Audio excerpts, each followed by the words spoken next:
Z 2022 question paper, and this is question number 1.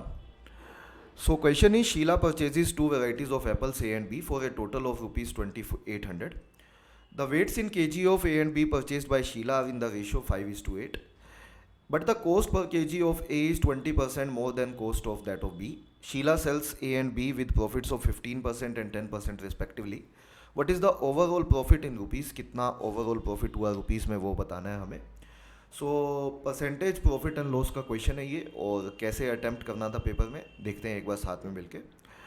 तो इसमें जो शीला है सबसे पहले उसने जो मान लेते हैं कि जो कॉस्ट प्राइस है, सबसे पहले कॉस्ट प्राइस पर केजी मान लेते हैं कुछ भी. तो कॉस्ट प्राइस पर केजी की अगर मैं बात करूं तो शीला एंड हाँ जी, शीला ने दो वैरायटी परचेज़ की ए एंड बी. तो कौन कौन सी और क्या क्या उनका कॉस्ट प्राइस था वो देख लेते हैं.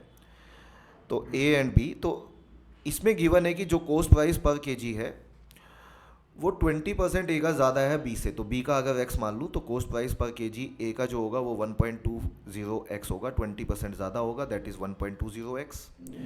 इसके अलावा हमें ये गिवन है कि इनका जो वेट्स है ए और बी का जो शीला ने परचेज़ किया वो 5:8 की रेशो में है. तो अगर टोटल केजी की बात करें, वेट की बात करें, तो अगर हाँ जी, तो अगर ये 5y kg लिया गया तो ये 8y kg लिया गया. ये क्वेश्चन में गिवन है हमें केजीज में.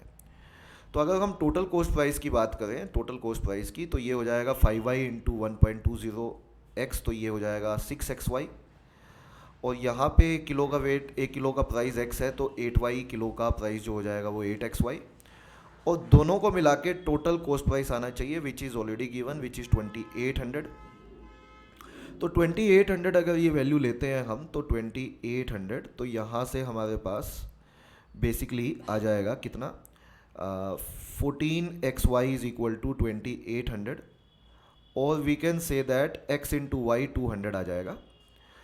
तो x इंटू वाई अगर 200 है तो हमारे पास इंडिविजुअल प्राइस आ जाएंगे, टोटल जो कॉस्ट प्राइस है. जैसे 6xy था ए का, तो ये वैल्यू हो जाएगी 6 इंटू 200. तो ए का जो टोटल कॉस्ट प्राइस है वो 1200 रुपये है. और बी की अगर बात करें तो ये होगा 8 इंटू 200. तो बी का टोटल कॉस्ट प्राइस जो बनेगा वो 1600 बनेगा. ये कॉस्ट प्राइस आ गया इंडिविजुअल.